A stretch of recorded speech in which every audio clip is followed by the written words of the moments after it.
الرجيم بسم الله الرحمن الرحيم إن الحمد لله نحمده ونستعينه ونستغفره ونعوذ بالله من شرور أنفسنا وسيئات أعمالنا من يهده الله فلا مضل له ومن يضلل فلا هادي له وأشهد أن لا إله إلا الله وحده لا شريك له في ذاته وفي ملكه وأشهد أن عظيمنا وسيدنا وحبيب قلوبنا ومولانا محمد صلى الله عليه وسلم وعلى آله وصحبه ومن دعا بدعوته وسن بسنته من علماء العاملين وسائر أهل الإيمان الذين يستمعون القول ويتبعون أحسن عما بعد سبحانك لا علم لنا إلا ما علمتنا إنك أنت العليم الحكيم رب اشرح لي صدري ويسر لي أمري واحلل عقدة من لساني يفقه قولي وبعد السلام عليكم ورحمة الله وبركاته. Toutes les louanges sont pour Allah. Nous le louangeons, nous le glorifions, nous lui demandons le pardon contre les méfaits de nos âmes et celui de nos péchés. Quiconque Allah a guidé, nul ne peut l'égarer. Et quiconque Allah égare, nul ne peut le guider. Je témoigne en toute vérité qu'il n'y a de Dieu en dehors d'Allah, l'unique sans associé, et que Mohammed, prière et salut d'Allah sur lui, est son serviteur et messager. Qu'Allah prie sur lui, fasse ses éloges auprès des anges rapprochés, de même que sur sa famille, ses compagnons, et ceux les ayant suivis sur le droit chemin, croyants et croyantes, entendant la bonne parole et la mettant en pratique sur ceux jusqu'au jour dernier. Suite à quoi, nobles frères dans la foi, nous rendons immensement grâce à Allah, exalté soit-il, en ce soir du mardi 3 du mois de Jumada Oula de l'an 1443 de l'Hégire, correspondant au mardi 4e. Voilà, au mardi 7 décembre 2021. La distance qui nous sépare du jeûne du mois de Ramadan est une distance de 3 mois, 26 ou 27 jours, bimannillahi wa ma'ishati. Qu'Allah exalté soit-il fasse de nous de ceux-là qui dans 3 mois, quelques jours, verront le Ramadan et le jeûneront en parfait état de santé. Et si à jamais Allah a décrété le terme de notre vie, puisse-t-il nous faire mourir un vendredi en sujoud, avec la kalimatu shahada, la mort des martyrs, dans la mosquée du prophète, être enterré à Baki et ressuscité avec les compagnons du prophète Mohammed sallallahu alayhi wa sallam.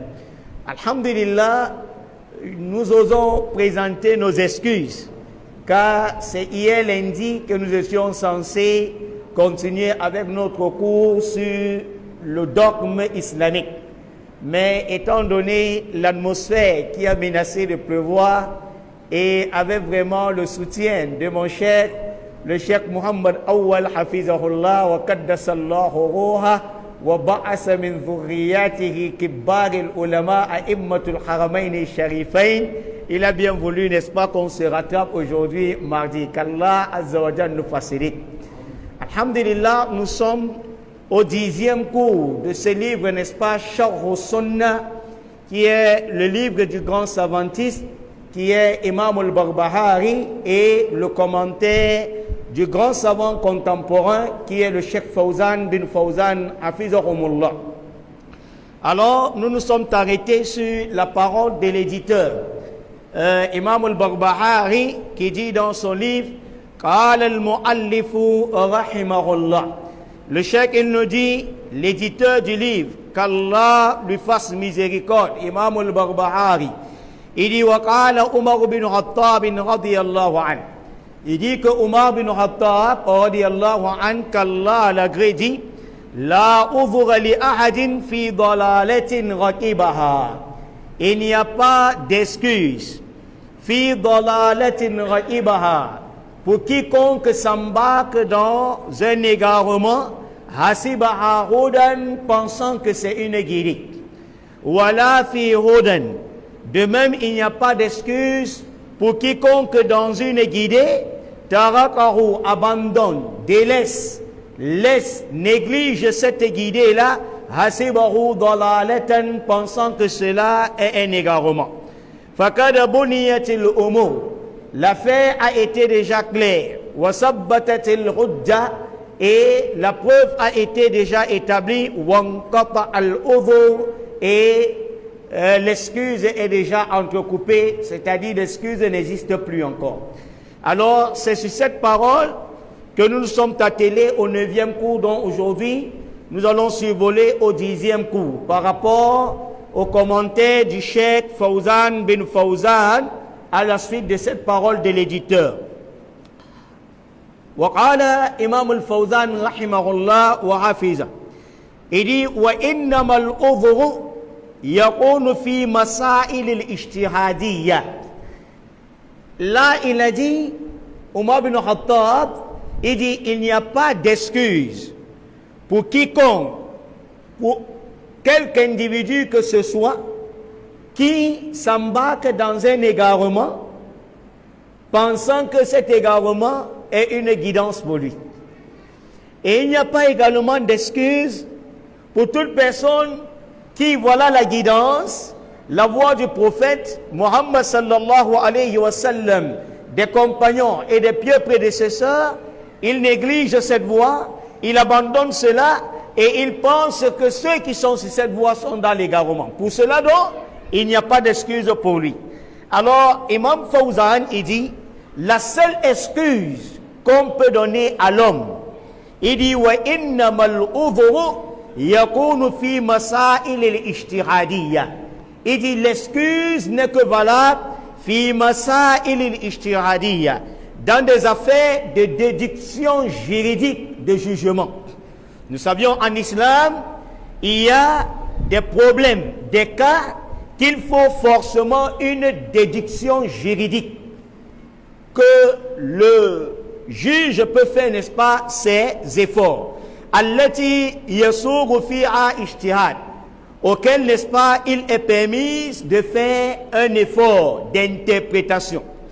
Il dit fayajtahidu al-insan, l'homme fournit des efforts, wa yabzulu hus'ahu, et il dépense ses énergies, wa taqatahu fi bas, et il dépense également toute sa capacité, sa possibilité fil bas, dans la recherche de la vérité, hatta yadhunnu anna azahu wal haq, jusqu'à ce qu'il pense que les recherches qu'il a pu faire là, c'est une vérité.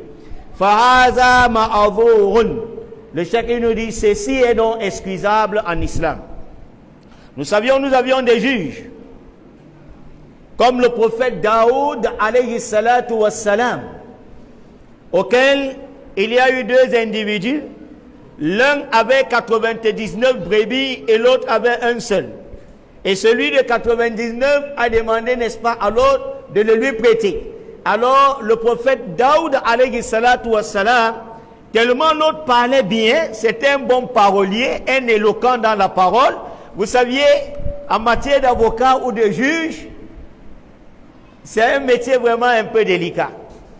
Parce que devant le tribunal, il y a celui qui a tort, mais quand il est un bon parleur, par moment le juge peut trancher en sa faveur. Et c'est ce qui s'est passé avec le prophète Daoud alayhi salatu wassalam, qui était une épreuve, n'est-ce pas, divine. Alors voilà pourquoi le cheikh nous dit, ici, si un juge tranche, c'est-à-dire qu'il tranche pas convenablement, peut-être il prend la vérité du détenteur de la vérité, il donne au détenteur du mensonge parce que celui-là connaît bien parler, alors ici il y a des excuses. J'espère que nous avions suivi. Voilà pourquoi il dit l'excuse n'est admise uniquement dans ce domaine-là. Et voilà pourquoi il dit Le prophète sallallahu alayhi wa sallam dit, liqawli Rasulullah sallallahu alayhi wa sallam, idha ijtahada hakim, si le juge fournit des efforts, fa asaba, et il donne, n'est-ce pas, une interprétation convenable, falahu ajran, alors il aura 2 récompenses. Fa in ijtahada, mais si un juge ou bien le procureur, il juge l'affaire, fa akhta'a, mais il commet l'erreur, falahu ajrun wahid, il aura une récompense. Une récompense parce qu'il a fourni des efforts pour connaître la vérité. Alors, la vérité n'était pas plutôt à, peut-être Mohammed, c'était plutôt à Omar. Et il a jugé autant pour moi en faveur de qui? De Mohammed. Ici, il a fait une erreur, alors le prophète sallallahu alayhi wa sallam dit, il aura une récompense. Mais s'il juge et tranche convenablement le jugement en faveur de celui qui a une vérité et qui le lui donne sa vérité, alors ici, il aura quoi? 2 récompenses. L'un pour avoir fait des efforts et l'autre pour avoir donné le bon jugement. Voilà pourquoi le cheikh Fawzan bin Fawzan, il dit, l'excuse en islam, c'est seulement dans ce cas. Mais en dehors de ce cas, il n'y a pas d'excuse. Il dit, hadha fi masail al-ijtihadiyya. Ceci n'est que valable dans des affaires de jugement, de déduction juridique. Il dit, amma masail al-tawfiqiyya. Mais quand aux affaires qui est restreint uniquement à Allah Azza wa Jal, aux affaires qui nécessitent la grâce d'Allah, wa hiya umurul aqida, il s'agit bel et bien des affaires concernant le dogme islamique. فَلَيْسَ لِأَحَدٍ أَنْ يَجْتَهِدَ فِيهَا. Alors ici, il n'appartient à aucun individu de fournir des efforts là-dessus. J'espère que vous avez bien suivi. Quand c'est une affaire de la aqida, du dogme islamique, de la croyance en Allah Jalla wa Ala, tu n'as pas fourni un effort venant de ton intellect, ni encore de ta pensée, ni encore de ton opinion. Là, c'est selon la kitab et la sunna. Soit ce que Allah Azza wa Jal a élucidé dans le Coran, ou encore ce que le prophète Muhammad sallallahu alayhi wa sallam a clarifié dans les hadiths. Et le cheikh, il nous dit donc, balil wajib ittiba'ud dalil. Il dit, ce qui est d'obligation, c'est de suivre plutôt les preuves. Les preuves émanant d'où? Soit du Coran, soit de la sunna du prophète Muhammad sallallahu alayhi wa sallam. Wala majal fi'a lil ijtihad. Il dit ici, en ce qui concerne les affaires dogmatiques, alors il n'y a pas place ici pour fournir des efforts pour l'interprétation. Wa qawluhu, le chef Fawzan dit, par rapport à la parole du savantiste Imam al-Barbahari, il dit, wala fi ghudan taraqahu asibahu dalalatan. Quand le chef Fawzan il dit, il n'y a pas d'excuse également pour toute personne qui dans une guidée taraqahu abandonne cela, laisse cette guidée là hasibahu dalalatan, pensant que c'est un égarement. Cela revient à dire quoi? Ay laysa al-amru ala usban wa dhann. Ce que nous devions savoir, c'est que laysa al-amru, les affaires religieuses ne se basent pas ala al-usban, dans les pensées wa dhanni, et ainsi que des suppositions. Une affaire religieuse ne se base pas sur quoi? Sur les pensées ou encore sur les suppositions. Comment on te pose la question, comment fait-on les ablutions?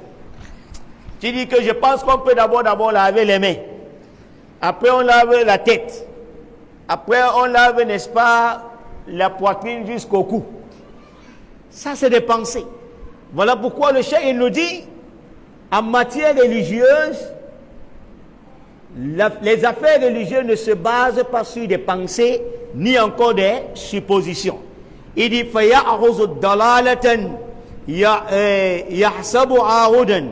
ainsi donc l'homme prend ici l'égarement pensant que c'est une guidée, ou bien qu'il délaisse une vérité pensant que cela est un égarement. Il dit zannohu la yashfa'ula. Alors cette pensée n'intercédera point pour lui au jour du jugement dernier. Comme nous l'avions aussi bien expliqué la fois dernière. Voilà ce que Allah Azza wa Jal il nous dit dans le Coran al-Karim. Nous prenons un peu le cas soit des Jahamiyyah qui disent que Allah Azza wa Jal n'a pas de nom, il n'a pas d'attribut. Ça c'est leur pensée.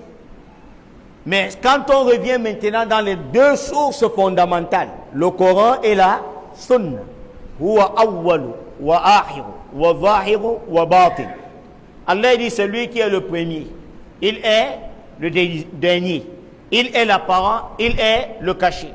Huwa Rahman, c'est lui le tout miséricordieux. Huwa Rahim, c'est lui le très miséricordieux. Al-Quddus, le pur, c'est lui. Hein? As-Salam, l'apaisant, c'est lui. Alors ici, nous comprenons que Allah a des noms. J'espère que nous avons suivi. Tu vois bien cette vérité, mais tu abandonnes pensant que ah non, là-bas, ils sont dans le fond. Voilà pourquoi le cheikh nous dit cependant, il n'y a pas d'excuse pour celui-là. J'espère que nous comprenons. Il dit, alors, cette pensée-là, cette façon de penser, ou bien de supposer là, il dit, zannohu la yashfa'ula. Cette supposition, sa supposition ou sa pensée n'intercédera pas en sa faveur au jour du jugement dernier. Pourquoi? Il dit, li anna huda wa dhalala kada bayyanahum Allah fil Qur'an. Et du coup, pourquoi? Parce que la guidée et également l'égarement, kada bayyanahum Allah, Allah les a clarifiés fil Qur'an al-Karim, dans le Coran al-Karim. Toute la vérité se trouve où? Dans le Coran. Et la voie de l'égarement également se trouve où? Dans le Coran. Allah nous a clarifié quoi? La voie de l'égarement. Et il dit وَبَيَّنَهُمَا الرَّسُولُ صَلَّى اللَّهُ عَلَيْهِ وَسَلَّمْ فِي السُّنَّةِ. Et le prophète Muhammad sallallahu alayhi wa sallam nous les a clarifiés. L'égarement et la guidance. Tout cela a été clarifié dans la sunna du prophète Muhammad sallallahu alayhi wa sallam. Il dit وَبَيَّنَهُمَا السَّلَفُ فِي سِيرَتِهِمْ. Et de même les pieux prédécesseurs, fi siratihim, dans leur comportement, wa aqidatihim, également dans leur dogme, ils ont clarifié quoi? La guidance, ils ont clarifié également l'égarement. Nos pieux prédécesseurs, et ils avaient la croyance que Allah est où? En haut, et non où? Partout. Il y a certains sectes islamiques, certains confréries islamiques qui pensent que chaque chose même est Allah. Que toi-même, tu es Allah. Le téléphone est Allah. Le mouton est Allah. Il y a des confréries ainsi. Mais est-ce que nos pieux prédécesseurs sont allés sur ce dogme-là? Là. Voilà pourquoi le cheikh nous dit, Allah a déjà tout clarifié dans le Coran. Dans la sunna également, le prophète Muhammad sallallahu alayhi wa sallam a déjà tout clarifié. Et ainsi que les pieux prédécesseurs fi siratihim dans leur comportement. La manière qu'ils agissaient, nos pieux prédécesseurs, les sahaba, les tabi'in, les tabi'ut tabi'in, tous également leur comportement, c'est ça qu'on doit suivre. Wa aqidatihim, leur dogme également, c'est-à-dire leur foi, leur croyance ferme en Allah également, tout a été, n'est-ce pas, clarifié. Summa qal, puis il dit, fal haqqu wadihun walillahi alhamd. Le cheikh dit cependant, la vérité est claire, Allah soit loué. La vérité est comment? Claire. Personne en islam ne dira qu'il ne connaît pas la vérité. La vérité est claire. Si tu la cherches dans le Coran, tu la trouveras. Si tu la cherches dans la Sunna, tu la trouveras. Si tu la cherches, n'est-ce pas, chez nos pieds prédécesseurs, tu la trouveras, cette vérité. La vérité est déjà comment? Claire. Walillahi alhamd, qu'Allah soit loué. Il dit wa min rahmatillah, c'est également par la miséricorde d'Allah, annal haqq wadihun min al-kitab wa sunnah, C'est par cette miséricorde d'Allah que la vérité est claire dans le Coran et dans la sunna du prophète Muhammad sallallahu alayhi wa sallam. Wa hadayi salaf al-thalih, et également dans la guidance de nos pieux prédécesseurs. Comment nos pieux prédécesseurs, comment Allah a recommandé le mariage? Comment Allah a recommandé, comment le prophète Muhammad sallallahu alayhi wa sallam a recommandé le mariage? Comment les pieux prédécesseurs faisaient leur mariage? C'est clair ou bien c'est pas clair? C'est clair. Comment Allah a recommandé qu'on va faire le deuil? Comment Rasulullah a demandé de faire le deuil? Comment nos pieux prédécesseurs faisaient le deuil? Est-ce que c'est comme ça que tu fais le deuil aujourd'hui? Tu peux connaître déjà la vérité et l'égarement, la guidance et l'égarement. Comment est-ce que Allah a recommandé de se comporter envers les parents, envers les femmes, envers les enfants, envers le voisin, envers l'enseignant? Comment le prophète l'a recommandé? Comment les pieux prédécesseurs le faisaient? Est-ce de cette manière que tu te comportes avec tes parents? La vérité est claire. Et le mensonge également est clair. C'est-à-dire la guidance et l'égarement est clair par rapport à ce qu'Allah, son messager, les pieux prédécesseurs ont clarifié en matière de vivre avec tes parents, avec tes épouses, avec les enfants, avec tes parents, dans tous les domaines de la vie. Dans le commerce, Allah a clarifié comment faire le commerce. Le prophète Mohammed l'a clarifié. Les pieux prédécesseurs ont fait des commerces, ils l'ont clarifié. Voilà pourquoi le cheikh nous dit qu'en réalité, la guidance et l'égarement ont été déjà clarifiés par le Coran, par la Sunna et par nos pieux prédécesseurs. Il dit Laysa fihi al-ghumudun. Cependant, il n'y a aucune ambiguïté, wala labthun, et aucune confusion.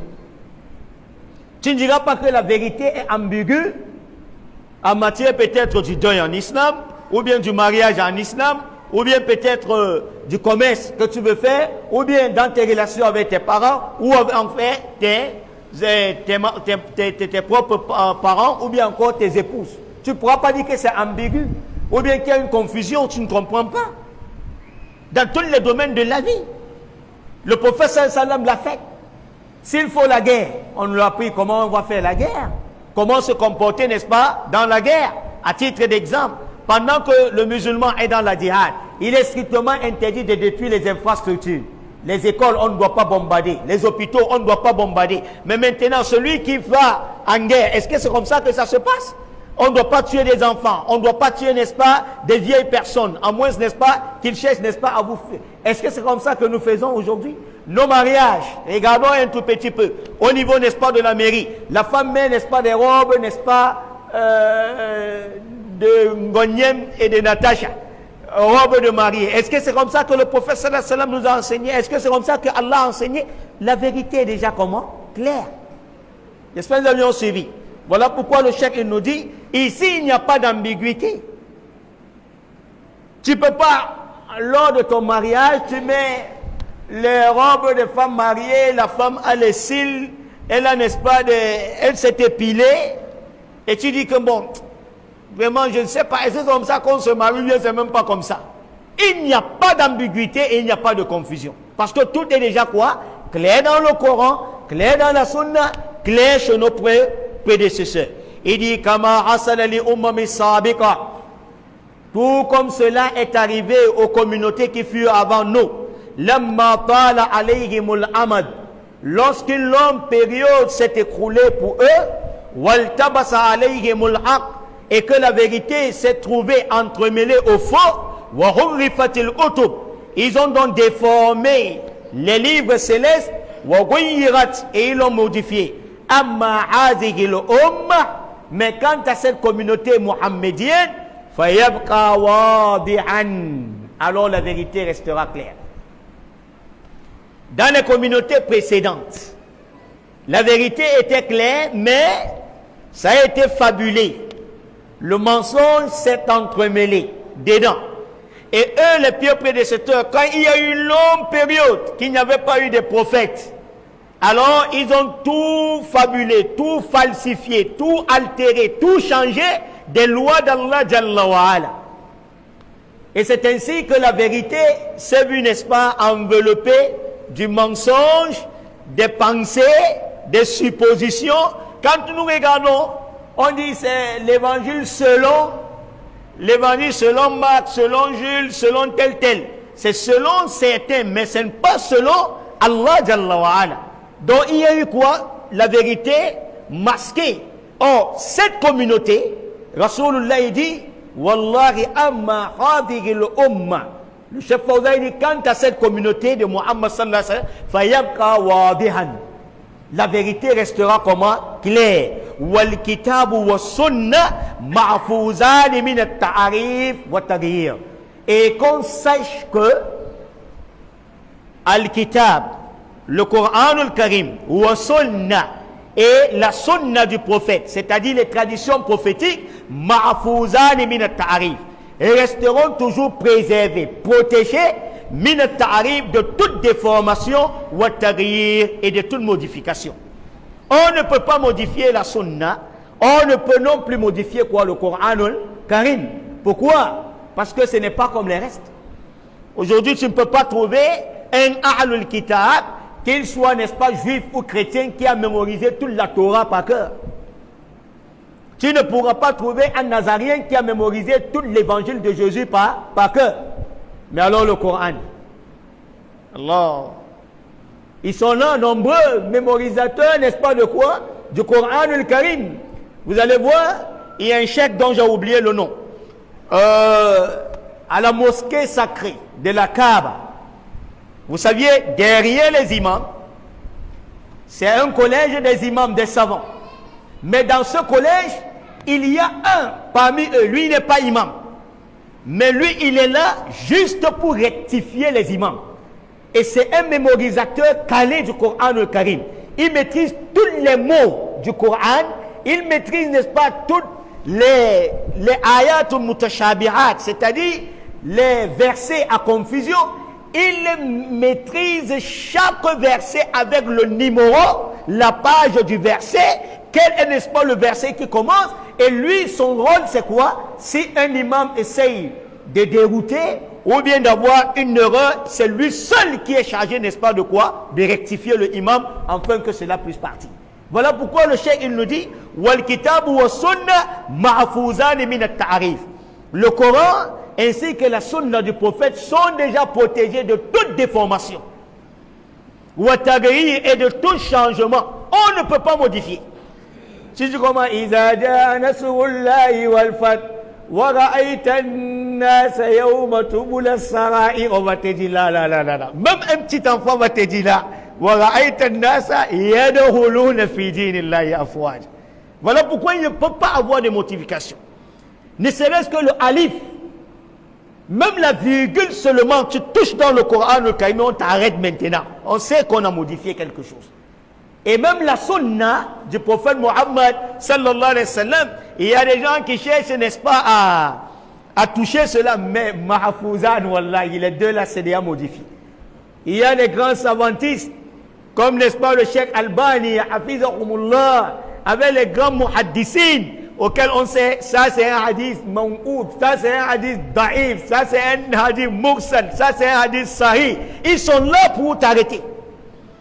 Tu ne peux pas inventer des choses et puis tu viens dire, ah, masha'Allah, c'est le prophète qui l'a dit.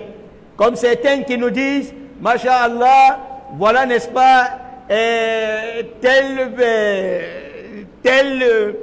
salat, si tu envoies, n'est-ce pas, à 15 personnes dans le groupe WhatsApp, Inch'Allah, tu vas voir des ouvertures. Il y a un tel qui n'avait pas envoyé et il a vu, n'est-ce pas, des malheurs. Moi, j'ai toujours vu cela. J'ai même encore fait le rad, n'est-ce pas, sur ça, et je n'ai jamais vu le malheur. Voilà pourquoi c'est déjà préservé. On ne peut pas.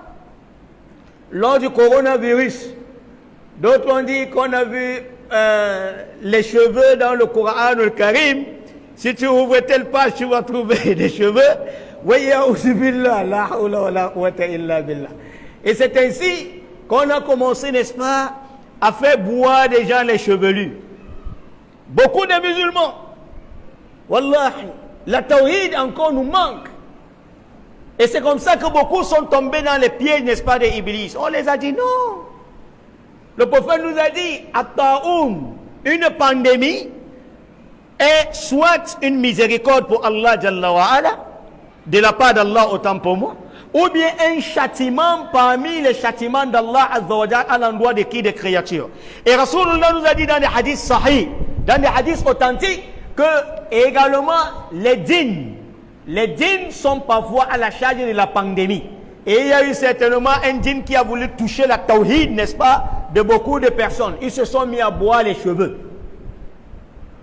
Mais heureusement, tout cela au nom de qui? Il dit qu'il a fait un rêve. Et on a dit, voilà pourquoi ça doit être préservé, la sunna est préservée. Si tu apportes un mensonge au nom du prophète, on va te dire ça, c'est le mensonge. Voilà pourquoi le cheikh nous dit, wal kitabu wal sunna mahfouzani min at-ta'rif wa taghyir. Le Coran et la sunna du prophète Mohammed sallallahu alayhi wa sallam sont désormais préservés, protégés min at-ta'rif, de toute déformation wa taghyir, et de toute modification. Falaysa li ahadin uzrun hina idhin. Cependant, il n'y a aucune excuse pour quiconque. L'homme n'a pas encore d'excuse et n'aura jamais encore d'excuse. Pourquoi? Parce que la vérité est là, le mensonge est là. La guidance est déjà là et l'égarement est là. Ne t'embarque pas dans l'égarement pensant que c'est quoi? C'est une vérité. C'est une guidée. Et ne délaisse non plus la guidée et que tu supposes que non, ceux qui sont là-bas, dans la vérité là, c'est l'égarement. Il n'y a plus encore d'excuses. Il dit, le chef Fawzan, il dit, quand Imam al-Barbahari dit, pourquoi il n'y a pas d'excuses pour quiconque maintenant? Il dit, pourquoi? Tout à fait a été déjà clarifié. L'affaire a été déjà clarifiée, illuminée, élucidée. Il dit lakinnaha tahtaju ila al-ba'thi wa ila at-talabi. Bien que l'affaire est déjà claire, le Coran est clair, non? Al-Kitab al-Mubin, c'est un livre comment? Clair. Et un livre, n'est-ce pas, par ailleurs, il dit un livre au verset comment? Clair. La sunna du prophète, les hadiths sont comment? Clairs.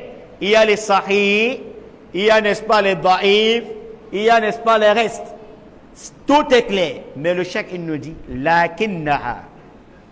Mais cependant, bien que cette affaire, la kitab, la sunna est claire, lakinnaha tahtaju ila al-bas. Cependant, cela a besoin des recherches. Qu'on fasse encore des recherches sur cette vérité-là, qui est claire dans le Coran et dans la Sunna. Wa ila talabi. Et cela a besoin de la demande. Fas'alu ahla dhikr in kuntum la ta'lamun. Demandez encore aux savants si certes vous ne saviez pas. Il dit bi an yata'allama al-insan. Afin que l'homme apprenne. C'est pas parce que le Coran est clair, tu maîtrises bien la langue de Molière, non? Qui est le français? Ou bien la langue de Macron? Alors, là, vous comprenez. Tu as vu le Coran? Alif Lam Mim Zalikal Kitabu la rayba fihi hudan lil muttaqin. C'est un livre au sujet duquel il n'y a aucun doute. C'est un guide pour les pieux qui croient, n'est-ce pas, à l'invisible. Ainsi de suite. Toi, tu maîtrises bien la langue française, masha'Allah. Mais la langue française seule ne suffit pas. C'est clair, mais ça ne suffit pas. Cela a besoin de quoi? Des recherches. Ça a besoin de quoi? Des demandes. Que tu poses la question aux savants. Et cela a besoin en réalité que l'homme puisse apprendre et qu'il comprenne. Parce que tu peux lire sans comprendre. Tu peux lire sans comprendre. Lire ne veut forcément pas dire comprendre. J'espère que nous avions suivi. Il dit bien qu'on te demande d'aller apprendre, mais vers qui tu dois apprendre? Chez qui tu dois apprendre? Il dit qu'ils prennent la science chez les savants. La ya'khudhu ilma ala nafsi. Qu'il ne prenne pas la science en lui-même. Ah, masha'Allah, tu as vu les brochures. Boulougul Maram, en français, tu lis. Minhaj al-Muslim, la voix des musulmans, tu lis. Tu lis la tradition, n'est-ce pas, en langue française, ou bien en Naoussa, ou bien en Fulbe, ou bien en Bamoun, ou bien, n'est-ce pas, en langue anglaise. Tu te dis déjà, masha'Allah, tu es un savant. Là, voilà pourquoi le cheikh nous dit, la ya'khudh al-ilma ala nafsi. Qu'il ne prenne pas le savoir en lui-même. Ou an mithlihi min al-juhal. Ou bien qu'il prenne également la science de ses semblables parmi les ignorants. Il dit awil muta'alimin. Ou bien qu'il prenne la science, qu'il acquiert la science de ceux-là qui prétendent être des savants. Allah. Wallahi, aujourd'hui, il y a beaucoup qui prétendent être des savants. Surtout le maître Google. Le maître Google. Quand un musulman, vous allez voir aujourd'hui beaucoup, s'il a un problème, est-ce que le porc est halal ou bien c'est haram, il tape directement dans Google. Au lieu d'aller demander qui? Les savants. Il demande plutôt maître Google. Et maître Google a plusieurs oulémas. Il y a les oulémas chiites, il y a les oulémas yahoudites, il y a les oulémas asatiza, il y a les oulémas jahamites, il y a les oulémas al-sunna. Il peut aller taper son maître Google. Le maître Google, on dit, ah, ici, si c'est même la bière, on a dit, ah, il y a un profit dans la bière, mais seulement c'est le mal qui est plus nombreux que le bien. Il dit, ah bon, puisqu'on a déjà dit qu'il y a un bien, machallah, tu peux prendre, n'est-ce pas, une castelle, machallah, il n'y a pas de problème. Voilà pourquoi le cheikh nous dit non. La science là, il va esquiver. Awil muta'allimin. Il ne doit pas prendre, n'est-ce pas, chez ceux qui prétendent le savoir. Aw min al-kutub. Il ne doit pas prendre également la science des livres, des brochures islamiques. Bal ya'khudhu al-ilma an ahlihi. Le cheikh dit, il doit acquérir cette science des détenteurs de cette science. لأن هذا العلم يتلقى عن العلماء. Il dit pourquoi? Parce que cette science islamique là, wallahi, on l'acquiert que chez des savants. فالعلم بالتلقي. Il dit parce que la science, c'est avec l'acquisition. وليس بأخذ من الكتب. On n'acquiert pas la science, n'est-ce pas, seulement dans les livres. Al-kutubu innama hiya adawatu faqat. Le chef Fawzan dit, sachons que les livres ne sont seulement que des outils. Lil ba'asi yashra'u al-ulama. Ce ne sont que des outils uniquement que des savants ont expliqué la science. Wa amma al-usulu ila al-haq. Mais cependant, atteindre la véritable vérité, cela ne se prend que chez les détenteurs du savoir. Et il a été rapporté de Halafan an Salafin, des premières générations, des dernières générations. En d'autres termes, on prend que chez les dernières générations pour la première génération. J'espère que nous avions suivi. Car la science, ce n'est pas seulement dans les livres. Tu prends ton livre français, Boulougul Maram, ou bien Minhaj al-Muslim, ou bien Riyad al-Salihin, le jardin des vertus, tu lis là-bas, et tu sors, tu dis que tu es aussi chef. Tu es, n'est-ce pas, oustaz, tu es un savant là. Pourquoi le cheikh, il le dit que la science doit s'acquérir chez des savants? Bien que le Coran est clair, et la Sunna également est claire. Je vais prendre un petit exemple pour nous démontrer combien est véridique la parole, n'est-ce pas, du Cheikh Fawzan, qu'il faut aller rester chez un savant. Dans le Coran al-Karim, Allah Azza wa Jal nous parle des deux méthodologies de descente du Coran al-Karim. Dans la sourate al-Isra, si je ne m'abuse, Allah dit wa Qur'anan faraqnahu litaqra'ahu 'ala an-nasi 'ala muqthin wa nazzalnahu tanzila. Allah dit, c'est un Coran, faraqnahu, que nous l'avions fragmenté, afin que tu le lises lentement aux hommes. Et nous l'avions fait descendre de façon graduelle. Ce verset nous démontre qu'en réalité, le Coran al-Karim a été révélé 23 années durant. 13 années à la Mecque et 10 années à Médine. Donc le total c'est combien? 23 ans. Voilà pourquoi Allah dit Farakanahu. Nous l'avions fait descendre de façon fragmentée, c'est-à-dire détaillée, verset par verset, selon les circonstances, les événements, les occasions. Mais à l'espace de 23 ans. Et voilà pourquoi Allah dit afin que tu le lises lentement. Ce n'est pas totalement qu'on a, de façon entière ou globale, qu'on a fait descendre quoi? Le Coran. Ça c'est dans la sourate al-Isra. On revient dans la sourate al-Qadr. Allah dit Inna anzalnahu fi laylatil qadr. Ce Coran-ci, nous l'avons fait descendre durant la nuit du destin. Dans la sourate al-Duhan, Allah dit Inna anzalnahu fi laylatin mubarakatin inna kunna munzirin afwan. Allah dit ce Coran, nous l'avions fait descendre durant une nuit bénite. Et nous en sommes ceux qui avertissent. Alors, ici, de l'autre côté, on te dit c'est durant 23 ans. Et ici, on te dit c'est durant une nuit qu'on a fait descendre le Coran. Cependant, ça veut dire qu'il y a ambiguïté. Vrai ou faux? Il y a confusion. Ça veut dire, on dit que le Coran ne se contredit pas. Voilà une contradiction. Ici, on dit que c'est durant 23 ans qu'on a fait descendre verset par verset. Et dans le même Coran encore nous dit que c'est durant plutôt une seule nuit qu'on a fait descendre. Alors, si tu vas lire seulement parce que tu as le diplôme de Macron, un professeur, n'est-ce pas, en lettres ou bien en philosophie, tu vas donc comprendre comment. Voilà pourquoi le chef Ponza dit il faut aller rester chez les savants. Maintenant, pour mieux comprendre cela, les deux versets ne se contredisent pas.